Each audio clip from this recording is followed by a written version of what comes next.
ऐसा मैं मान के चलता हूँ कि सभी देव आरती तो कभी ना कभी किए ही होंगे। ऐसा मैं मान के चलता हूँ तो मैं भी देख पाता हूँ दीपक की संभावनाएं, जितनी संभावना है कि आप भी दीपक की उतनी ही संभावनाएं देख पाते होंगे बाबूजी। दीपक की संभावनाएं या दीपक की तीन स्थितियां हम ये देख पाते हैं। पहला, दीपक होता है जब मिट्टी के, तेल के या घी के और बाती के प्रारूप में होता है, तो वो है बाबूजी जानने योग्य। जब उसमें रोशनी मेहमान हो जाती है, प्रकाश जो आगंतुक अतिथि होता है, तब होता है जीने योग्य। और जब तेल चुक जाता है मां, तो वो होता है जाने देने योग्य। नहीं, जीवन के तीन ही प्रारूप हैं बाबूजी, जैसे दीपक के हैं। आरंभिक जीवन जानने योग्य है, मध्य का जीने योग्य है और अंत का जाने देने योग्य है। नहीं, कोई बत्ती को ही और घृत को ही और मिट्टी के आयत को ही संभाल के रखे तो क्या रोशनी मां मेहमान होगी? कभी प्रकाश, अगर त्रिपदीय स्थिति बनी रही तो कभी प्रकाश रोशनी उसमें अतिथि ना हो पाएगी, है ना बाबूजी? तो महाराज साहब क्या लिख रहे हैं? अब व्यवहार मोक्ष मग सुनिए, हेतु नियत को होई। कि बाबूजी, जो मेरा दर्शन गुण है, वो मेरा ज्ञान गुण है, और जो मेरा चरित्र गुण है, जो जो तीन पद हैं, जब तीन पद सम्मिलित होंगे तो जो प्रकट होगा मां अनुभूति, जो अनुभूतिक तथ्य होगा वही है बाबूजी रत्नात्रय। कौन सा? निश्चय रत्नात्रय। तो आरंभिक जीवन बाबूजी क्या है? जानने योग्य है। लेकिन यहां पर मैं ऐसा मान के चलता हूं कि सभी ने जान लिया होगा, तो फिर जान लिया बाबूजी तो द्वितीय चरण है मां जीने योग्य। अब दीपक मिल गया है तो प्रकाश को भरपूर जीना है। नहीं तो ये कमी है। और दूसरी कमी है कि जब जीवन चुक जाते हैं तो हम उन्हें जाने देने योग्य भी नहीं समझते हैं। चलो रात गई तो बात गई, अब ऐसा भी नहीं हम करते हैं। एक लड़का रास्ते से जाता है, हाथ में दीपक है, अंधेरी है शाम, सामने से महात्मा आते हैं तो उन्हें कौतुक हुआ तो कहते हैं दीपक लड़के से, सुन बेटे, ये बता दीपक में रोशनी कहां से आई? एक मिनट लड़का सोचता है क्या उत्तर दूं। झट से उसने दीपक में फूंक मारी और कहती है, महात्मा पहले जी बताओ जी गई कहां? तो बाबूजी जो आवागमन है उसे पहली स्थिति में जानने योग्य है, वो है कि नहीं है? कोई लिखता है कि जिए ऐसे जैसे आज ही अंत हो और सीखें इतना कि जीवन अनंत हो बाबूजी। तो एक चरण में, आरंभिक चरण में राहुल जी, तुम बिटिया अभी जानने की स्थिति में हो कि आखिर मेरी मूल बनावट क्या है, हम आखिर कौन है जिसके ना होने पर लोग कह देंगे कि वो मर गया। हालांकि तुम ऐसा ही चश्मा लगा के लेटे रहोगे, हो सकता है चश्मा निकाल दे, लेकिन जो तुम हो सगुण संपन्न हो, वो तुम ऐसे ही रहोगे कि नहीं रहोगे? कल मैं निपट जाऊं तो ऐसा ही रहूंगा मां कि नहीं रहूंगा, बताओ। फिर भी लोग कहेंगे वो नहीं रहे, बालक कहे नहीं रहे, क्यों कर कहते हो? कल मैं इन्हें देख के तो कहता था कि वो है, और आज तुम इन्हें ही देख के कह रहे हो कि वो नहीं है। ये तो बात समझ ना आई। वो कहेंगे बालक इन्हें ही देख के कह रहे थे वो हैं, और इन्हें ही देख के कह रहे थे वो नहीं है, लेकिन सच में ही इसमें जो देह में जो देही था वो नहीं रहा। तो बाबूजी मेरा होना और मेरा शरीर में ना होना वो मेरे होने पे निर्भर करता। कल ये तो रहेगा कि नहीं रहेगा? पार्थिव यही रहेगा जो अभी है, लेकिन पथिक ना होगा जो पथिक है। तो बाबूजी एक स्थिति तो यह है जानने योग्य कि मेरा जिंदा होना कितना जरूरी है। बड़े भैया क्या होना? जो दुनिया की जो सबसे बड़ी घटनाएं हैं बाबूजी, उन बड़ी घटनाओं में आदमी का जिंदा होना सबसे बड़ी घटना है। हालांकि हमें अपने जिंदा होने का कोई विशेष क्या नहीं होता है, बोध नहीं होता है। हम ऐसे ही बस चरे बेती। एक गांव में बाबूजी मास्टर गणित सिखा रहे एक लड़के को। गढ़रियों का गांव है, तो अब आरंभिक प्राथमिक गणित सिखा रहे, तो कैसे सिखाएं? उन्होंने रूपक का प्रयोग किया, वृत्त बनाया बोर्ड पर और कहा 12 बिंदु रख दिए वृत्त के भीतर, और कहा सुनो ये बाड़े के भीतर 12 भेड़े हैं। ठीक है, कितनी भेड़े हैं मास्टर जी? 12 भेड़े हैं।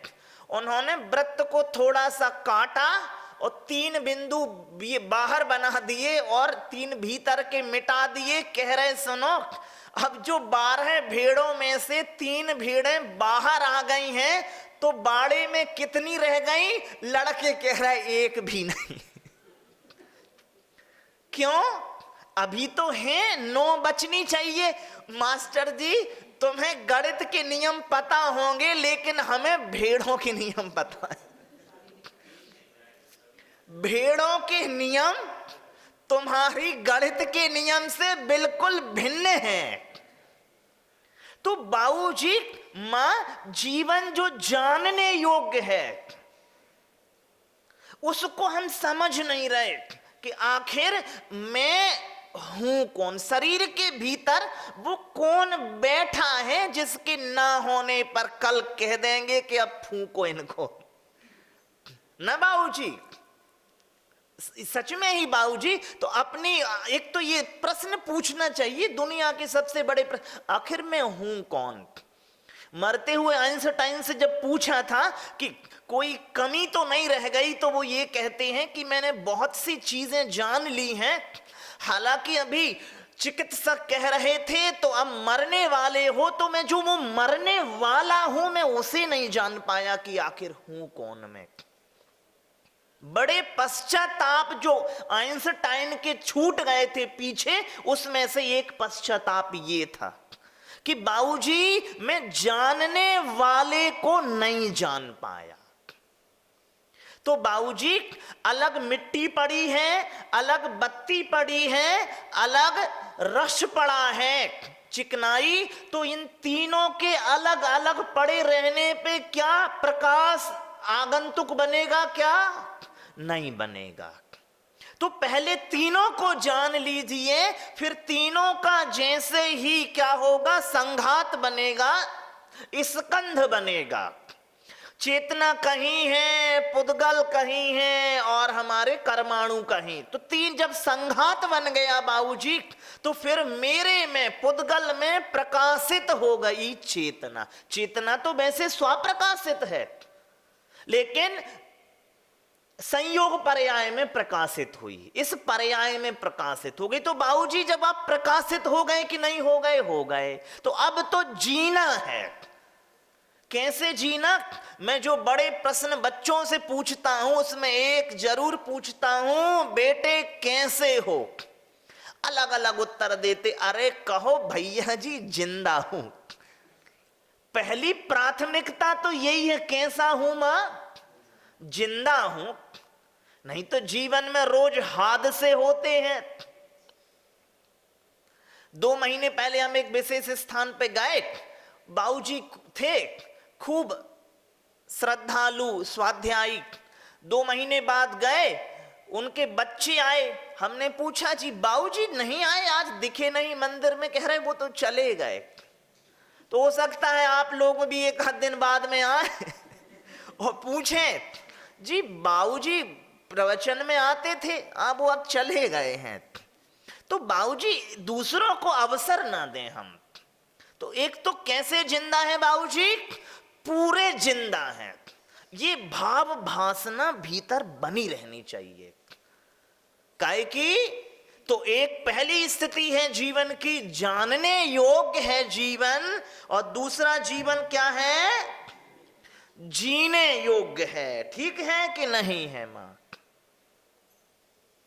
तो दूसरी स्थिति जो जीने योग्य है बाबूजी, एक वाल्मीकि रामायण में लिखते हैं, शिवो भूत्वा शिवम जयेत, कि शिव को जानने के लिए शिव की तरह जियो।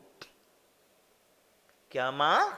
शिव को जानने के लिए शिव की तरह जियो। जिसको जानना है बाबूजी, जब उसकी तरह जिएंगे तभी घटना घटित होगी। मैं हूं भगवान, हां मैं हूं, कोई कमी है आप में? आत्मा में अभव्य भी केवल्य ज्ञान के गुण से संयुक्त होता है मां। क्यों? क्योंकि बीज तो चाहे सिद्ध के हों संसारी के हों, हैं तो समान बीज की नहीं। ठुर्रा बीज भी है तो बीज ही ना बाबूजी। अब ये अलग बात है कि वो कभी पनपे या ना पनपे, वो उसकी अपनी योग्यता विशेष है। लेकिन बाबूजी है तो सगुणता की नहीं है, बताओ। तो दूसरा फेज कौन सा है बाबूजी? जीने का। एक लिखता है कोई, तू जिंदा है तो जिंदगी की जीत पर यकीन कर, यदि है कहीं स्वर्ग तो ला दे जमीन पर। मां ये और एक हमारे जैसे जीवन को देख के एक दार्शनिक ने, बहुत बड़ा फाल्किन करके एक बहुत बड़ा दार्शनिक हुआ है, उसने कितनी गजब की बात लिखी है। वो लिखता है, हम सभी को जीवन को देखते हुए वो कहता है, लगता है जैसे हमारी पृथ्वी किसी दूसरे संसार का नरक हो गए। हमारी पृथ्वी के कहीं नरक है कि नहीं है? है 7 नरक। तो वो कहता है लोग इस ढंग से जीते हैं मानो हमारी पृथ्वी किसी दूसरे संसार का नरक है। नरक में दुख भोगा जाता है कि नहीं भोगा जाता है मां? तो ऐसा लगता है कि ऐसे इस ढंग से हम सभी क्या भोग रहे हैं भैया? नरक भोग रहे हैं। एक बहुत बड़ा दार्शनिक वो हुआ है, चित्रकार वैन गाग करके, पिकासो की परंपरा का था। तो उसने तकरीबन 1000 चित्र बनाए। उसके साथ दुर्भाग्य ये हुआ कि जिंदगी में एक नहीं बिका। 1000 चित्र बनाए, एक नहीं बिका। उसका भाई सोचता है कि जिसने 1000 चित्र बनाए एक ना बिके, कितना उदासी से भर गया होगा आदमी। तो उसने अपने एक नौकर को कुछ पैसे दिए कि जा भैया वहां मेरा भाई बैठता है, उसका एक चित्र खरीद ला, कम से कम संतुष्टि रहेगी, एक तो बिका। वो गया नौकर, 5-7 मिनट अलग अलग चित्र देखे, कहता है जी ये चित्र दे दो। वो कह रहा लगता है तुम्हें मेरे भाई ने भेजा है।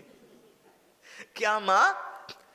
लगता है तुम्हें मेरे भाई ने भेजा है। जी तुम्हें कैसे पता, मुझे कैसे पता? अरे तुम इसमें कोई जिंदा दिली देख ही नहीं रहे हो, कोई दिलचस्पी नहीं दिखा रहे हो। तो मेहमान हो के आए हो तो मेहरबानी नहीं दिखा रहे। मेहमान होना और मेहरबान होने में अंतर है बाबूजी की नहीं है? बताओ। तुम्हारी आंखों में रत्ती भर कोई चमक नहीं दिख रही है। बस दूसरे के पैसे मिले हैं तो खरीदना है, ये तो बच्चे भी समझ लें कि कोई उत्सुकता है ही नहीं इसको इसमें। तो मेरा भाई भेज सकता है। शाम उसके भाई ने पूछा, जब तुम्हें बेचना नहीं है तो बनाते क्यों हो? तो वो कितनी बढ़िया बात लिखी उसने। वो कह रहा, भैया मैं बेचने के लिए नहीं बनाता हूं, न बेचने से कोई मुझे सुख मिलेगा। जो सुख बनाते से मिलता है वो सुख बेचने से नहीं मिलता। तो बनाने का सुख है, मां बेचने का सुख नहीं है। अब आप देखें बाबूजी, आप क्यों जीने का सुख ले रहे हो? आप जीने का सुख नहीं ले रहे हो। नहीं बताओ ना मां, क्यों जी रहे हो? इसलिए हमारे पास कुछ अर्थ है कि नहीं है बाबूजी? तो क्यों जीने का सुख है, जीने का सुख नहीं है। इसलिए होता यह है कि जो क्यों जीना पूरा हो जाता है तो फिर आप भीतर से टूट जाते हो। अब अभी जी रहे थे बच्चों के लिए, तो बच्चे पढ़ पढ़ू के विदेश चले गए हैं, तो अब बाबूजी सुनने बैठे। इनके लिए जी रहे थे, अब ये चले गए तो अब किसके लिए जिए? वृद्धों के बड़े दुखों में से एक दुख ये है कि समय कटता नहीं है कि नहीं है? बताओ बाबूजी, क्यों ये कैसा? क्योंकि आप क्यों जी रहे थे? आप जी नहीं रहे थे बाबूजी। तो क्यों तो एक दिन पूरा हो जाता है ना। तो जब एक दिन क्यों पूरा हो गया तो फिर आप फिर दुखी हो गए, नहीं हो गए? बताइए। एक फिल्म थी, कल ही मुझे किसी ने बताई थी, शॉर्ट फिल्म है, 30 मिनट की, देखने जैसी है। मुंबई वाराणसी एक्सप्रेस है, इस पर यूट्यूब पर मिल जाएगी आपको। अच्छी है, देखने जैसी है, 30 मिनट की, अच्छी लगी मुझे। मुंबई वाराणसी एक्सप्रेस करके। तो उसमें मां आप तय करें कि मैं जी रहा हूं या क्यों जी रहा हूं। ये दो चीजें बाबूजी जब तक नहीं होंगे। एक जगह और लिखते हैं, रामो विग्रहवान धर्म, कि राम जो विग्रह की मूर्ति है, धर्म की मूर्ति है राम। और आप देख लो बाबूजी, हम पढ़ते हैं ना मंगल मूर्ति, भगवान को मंगल मूर्ति कहते हैं बाबू। क्यों? क्योंकि बाबूजी पूरे अर्थ में जीते हैं और आप और हम इस ढंग से नहीं कर पाते। तो दीपक की जैसे 3 स्थितियां हैं, जानने योग्य, जीने योग्य और जाने देने योग्य। जीवन भी बिल्कुल इसी ढंग से है मां। आरंभिक चरण में जानने योग्य है, मध्य के चरण में जीने योग्य है और अंत के चरण में जाने देने योग्य है। तो 2 चरण की बात हो गई। तीसरा चरण है मां जाने देने योग्य। समय भी हो रहा, तो एक पंडित जी साहब थे जिनके घर ब्याह के कई वर्ष बाद जुड़वा बच्चे आए।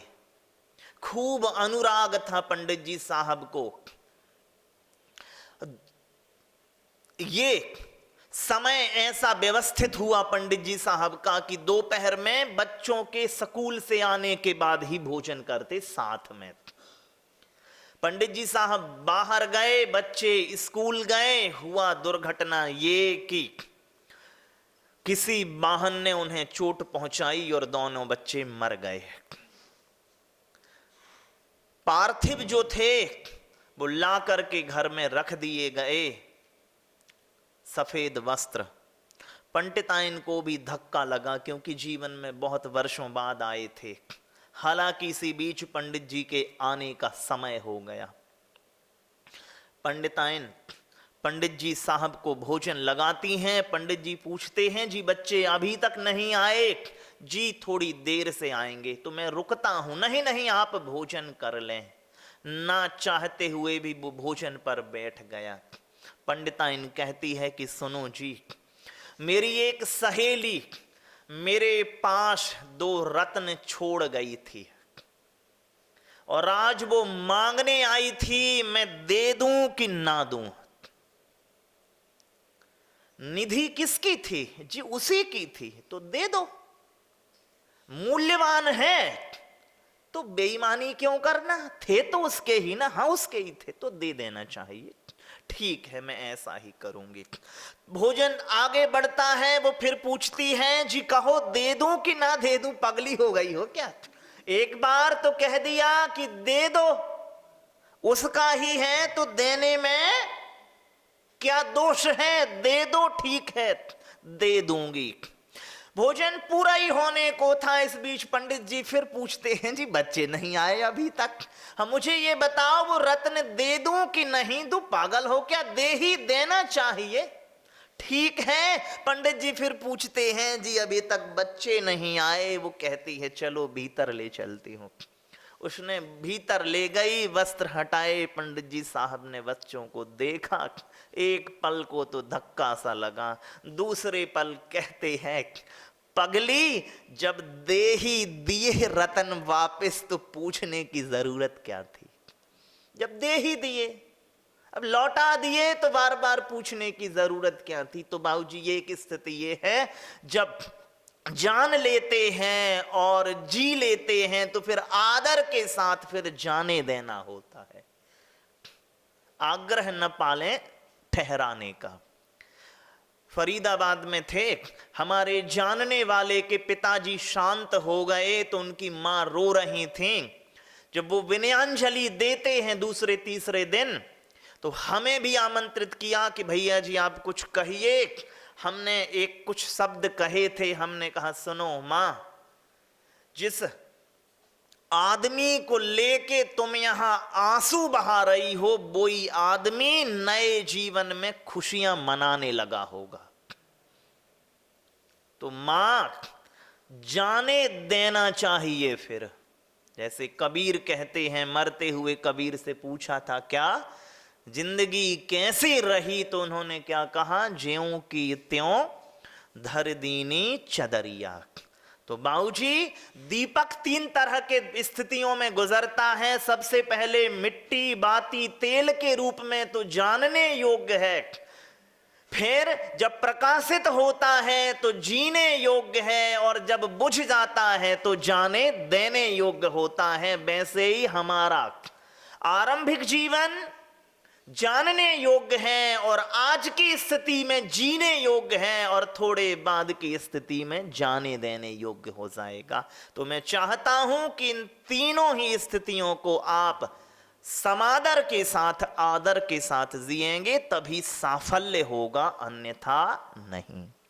बोलिए पूज्य मंगलानंद सागर जी, मंगल सागर जी मुनि महाराज की जय।